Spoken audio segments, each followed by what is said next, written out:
Olá, tudo bem? Bom, nesse vídeo nós vamos conversar sobre um recurso chamado de Local Storage, que é um recurso do HTML5, também conhecido como armazenamento local, e ele serve como um objeto JavaScript que a gente pode utilizar para armazenar dados no navegador do usuário. Como no nosso curso, na nossa playlist, a gente não está abordando, banco de dados, então alguns exemplos que nós vamos utilizar, eles vão salvar dados no navegador do usuário. E aí por isso que eu gravei esse vídeo aqui, à parte, justamente para a gente poder entender um pouco melhor como que é o funcionamento do Local Storage, como que a gente pode utilizar o Local Storage para salvar dados no navegador do usuário. Então é o seguinte, para você poder ter acesso ao Local Storage do usuário, utilizando o Replit, você pode vir por aqui, nas ferramentas aqui do desenvolvedor, e vir aqui, Resources, e verificar o que já está salvo. No meu caso aqui, eu tenho um dado salvo aqui, eu vou limpar esse dado, vou deixar o Local Storage vazio, para a gente poder começar a fazer do zero, tá? Esse armazenamento.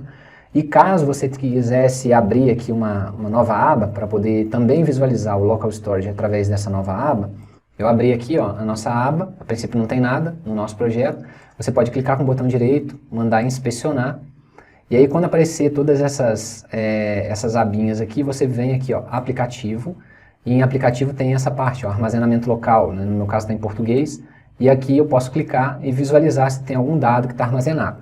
Caso eu armazene algum dado aqui, ele vai ficar por aqui, tá joia? Mas eu não vou acessar por aqui, a gente vai acessar pelo Replit, já que é a ferramenta que a gente está utilizando ao longo desse curso aí.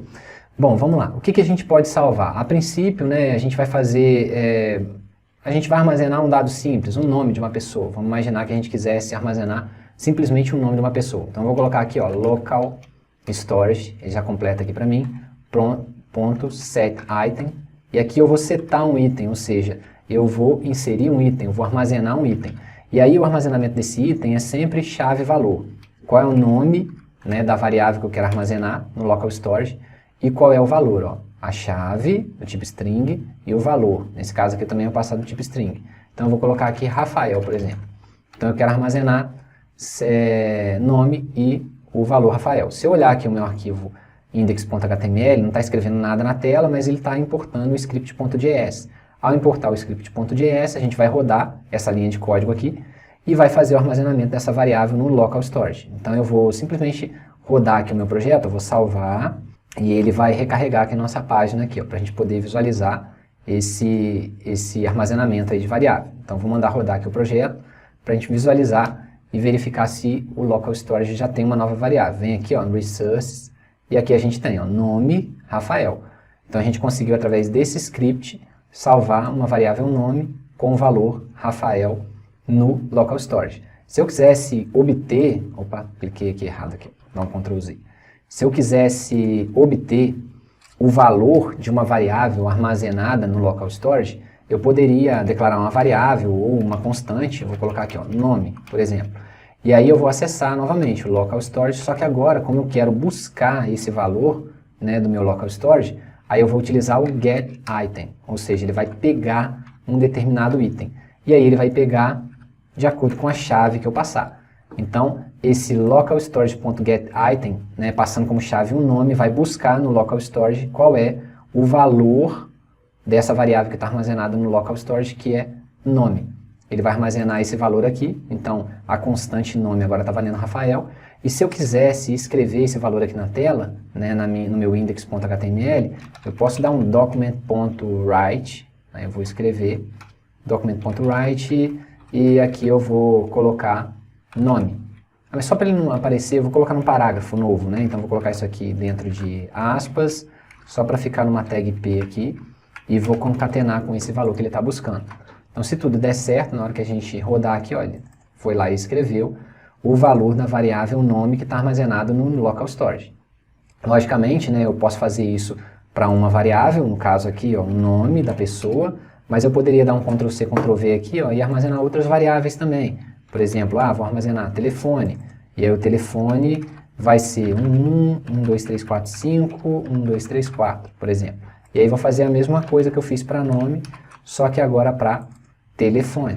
Telefone, vou criar uma constante mudando o nome aqui para telefone, e aqui na hora de escrever, por isso que eu escrevi com a tag P, para ele aparecer na linha de baixo, eu vou colocar aqui, telefone. Aí se eu salvar, a gente vai ter agora o nome e o telefone. E se a gente for visualizar aqui ó, em Resources, a gente tem a variável telefone e a variável nome, né, sendo armazenados. Agora, o armazenamento dessas variáveis aqui como variáveis simples, ele é útil, né, a gente vai conseguir fazer algumas coisas com isso, mas o mais interessante é a gente conseguir armazenar essas informações, esses dados, no formato de JSON. O formato JSON é um formato de chave-valor e a gente vai conseguir armazenar objetos JavaScript, né, no local storage. Então, como que eu posso fazer isso?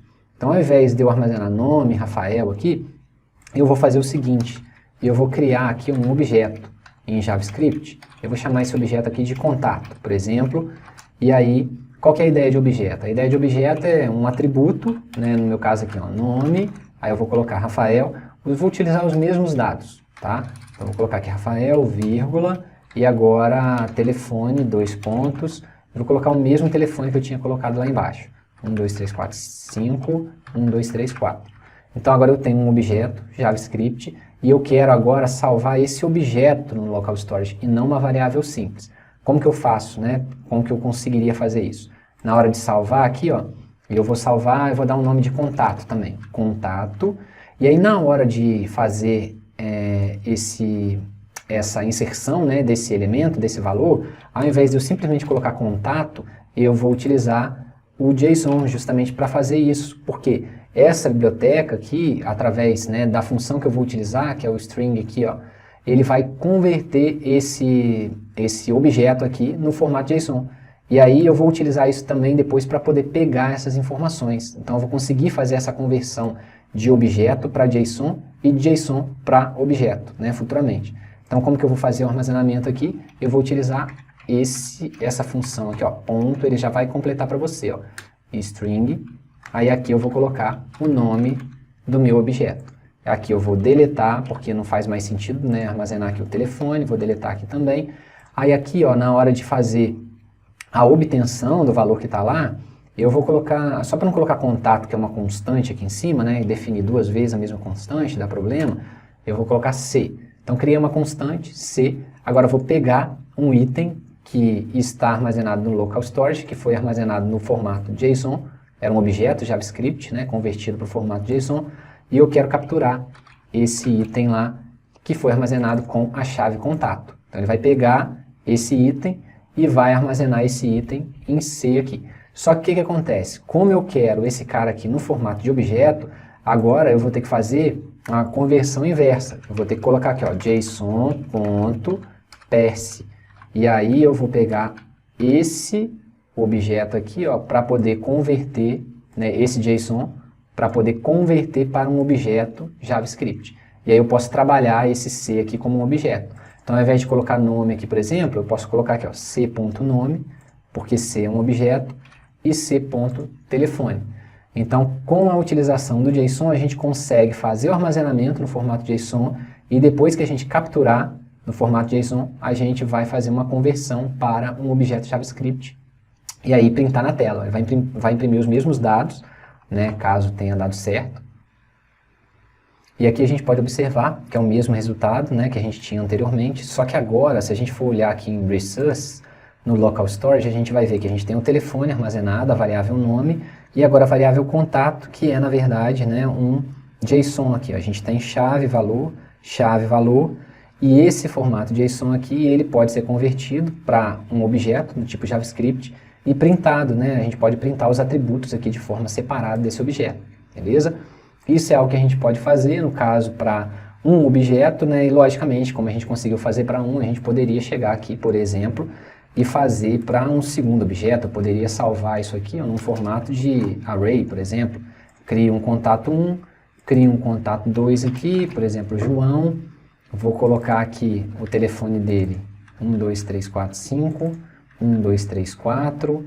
E aqui na hora de armazenar, eu posso mudar aqui o nome. Eu posso, antes de fazer esse armazenamento aqui, criar um array. Então eu venho aqui, ó, const, aí eu vou colocar bd contatos, que é mais ou menos na linha do que a gente vai fazer no exemplo, né, da playlist. Então eu vou colocar aqui um banco de dados, de contatos, e aqui eu vou colocar o contato 1 como sendo o objeto da primeira posição do array, e o contato 2 como sendo o objeto da segunda posição. Na hora de armazenar esse BD contatos aqui, o que eu vou fazer? Eu vou armazenar com posso armazenar com essa chave aqui, ó. Então, BD contatos vai ser armazenado, eu vou querer converter, né, esse array de objetos JavaScript para formato JSON, e aí na hora de capturar, eu vou capturar com essa chave que a gente colocou aqui, ó, BD contatos. Como ele vai armazenar, na verdade, ele vai capturar um array, né, são vários contatos, então eu vou colocar esse nome aqui de contatos. Então ele vai pegar todos os contatos, que no caso são 2, né, e vai armazenar nesse array aqui de contatos. Aí o que eu posso fazer? Eu posso colocar isso aqui, mas dentro de um comando de repetição.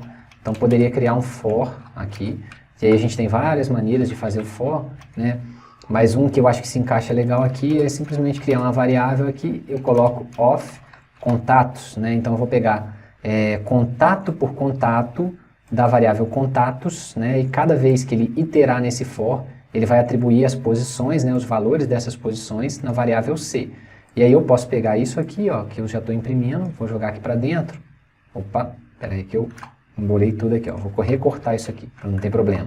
Recortei aqui, colei aqui dentro, né? Aqui ele vai identar. E aí eu vou escrever o nome e o telefone do primeiro contato, depois o nome e o telefone do segundo contato. Vamos ver se vai dar certo, vou dar um Ctrl S para salvar. E aí ele mostrou, ó, Rafael, depois ele mostrou João por conta do for. Se a gente olhar aqui para fechar o resource, a gente tem variável telefone, nome, contato, que foi o terceiro exemplo que a gente fez, e agora o BD contatos, que foi o último, né, que a gente fez aqui. Aqui a gente tem um objeto JavaScript, que é o Rafael, e o segundo objeto JavaScript, que é o João, ok? Então, o Local Storage é uma alternativa para a gente poder salvar informações no browser, né, no navegador do usuário, caso a gente não tenha ainda acesso a um banco de dados no servidor, que é justamente o que a gente ainda não tem nesse curso, por enquanto. Joia? Muito obrigado por assistir o vídeo, um abraço e até a próxima.